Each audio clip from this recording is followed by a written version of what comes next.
πιστεύοντας πως πολλά κοινά και ενδιαφέροντα μπορούν να βγουν από μια συζήτηση μεταξύ αρχαίων φιλοσόφων Ελλάδας και όλου του κόσμου για την κατάκτηση της αλήθειας, παραθέτουμε σε τούτο το παγκόσμιο φανταστικό φιλοσοφικό συμπόσιο απλούς και κατανοητούς διαλόγους που να μην αδικούν τον ουσιαστικό λόγο των προβαλλόμενων. Ο κάθε ομιλητής από το βήμα προβάλλει την κουλτούρα με τα επιχείρηματά του. Ας παραβρεθούμε κι εμείς σε τούτο το συμπόσιο και θα ακούσουμε με προσοχή τα λόγια που θα πούνε.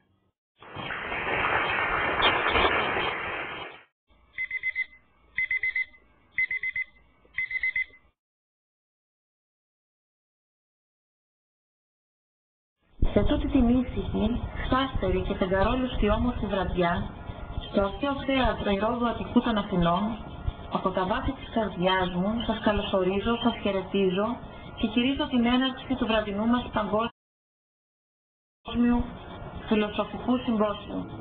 Καλείται στο βήμα ο πρώτος ομιλητής του συμποσίου, Ζαρατούστρας από την Περσία, και τον παρακαλούμε να μας πει την πρόβλεψή του για τη σημερινή εποχή που ζούμε.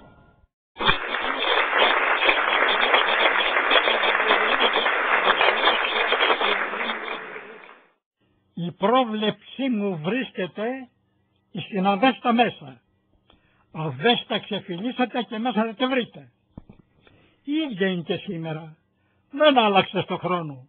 Αυτήν και θα ακούσετε από τα δικά μου χείλη.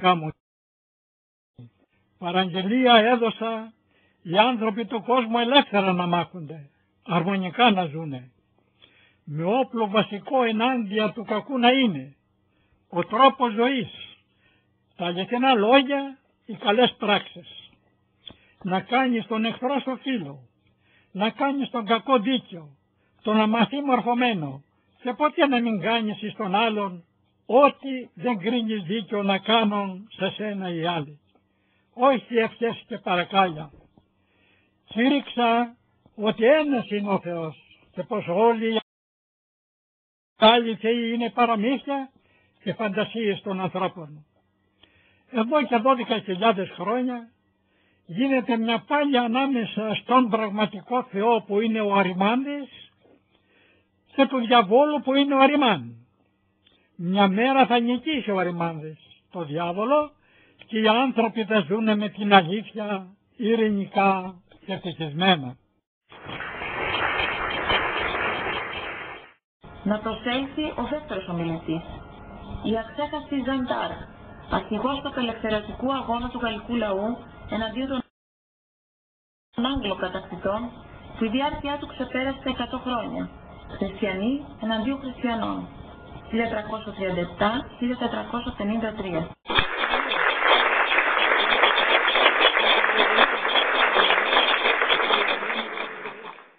Ο αγώνας μου μεγάλος, σκληρός, μακρόχρονος, πετυχημένος.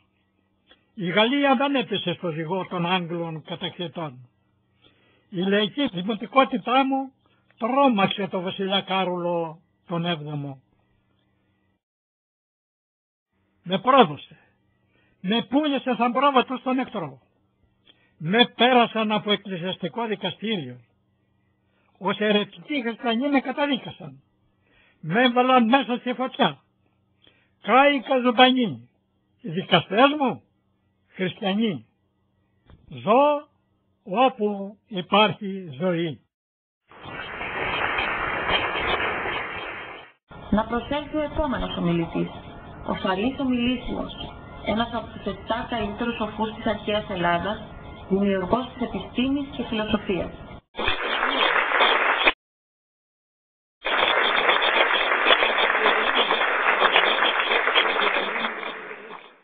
Είμαι πολύ περήφανος που πρώτος εγώ ξεχώρισα την επιστήμη από τη μυθολογία και ζήτησα από τον άνθρωπο στα προβλήματά του όλα σωστές και λογικές και όχι τις φαντασίες νοσερές να δίνει πάντα απαντήσεις.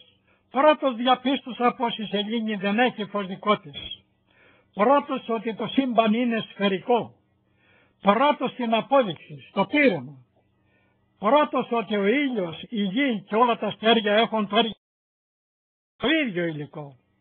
Πρώτος πως το έτος έχει 365 μέρες. Να προσθέσει ο επόμενος ομιλητής, γνωστός σε όλους μας συντός σοφός, ιδρυτής του Βουδισμού, ο Βούδας.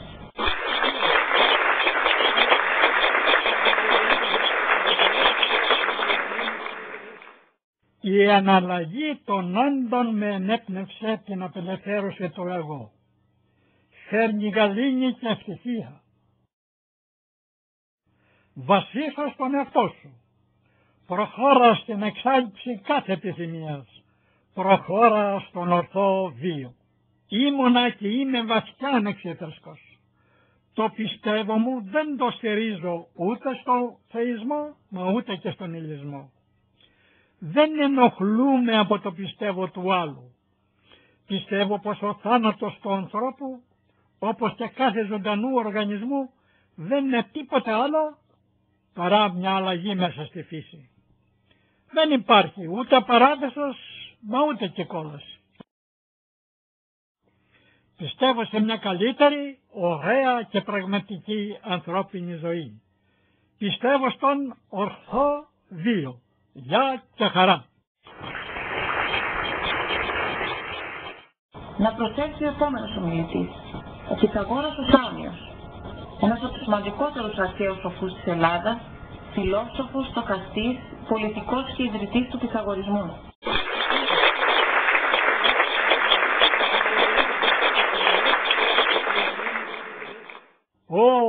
Φίλοι φίλτατοι, πέρασα αιώνες 25 για να μπορέσει ο άνθρωπος τα τζέπ μου να κινήσει. Αν σήμερα γινιόμουνα, το ηλιακό το σύστημα θα προσπαρνούσα. Άστρα του νητρονίου θα έκανα. Στις μιλανές σπηλιές θα μάθανα και εκεί θα διάβαζα το σύμπαν. Ποτέ δεν πίστεψα στη 12η δύναμη. Κατηγορήθηκα ως άθεος. Συνδύασα τη θεολογική θεωρία που απασχολούσε τη διανόηση της εποχής μου και που αργότερα συμπληρώθηκε με τη σοκρατική διδασκαλία.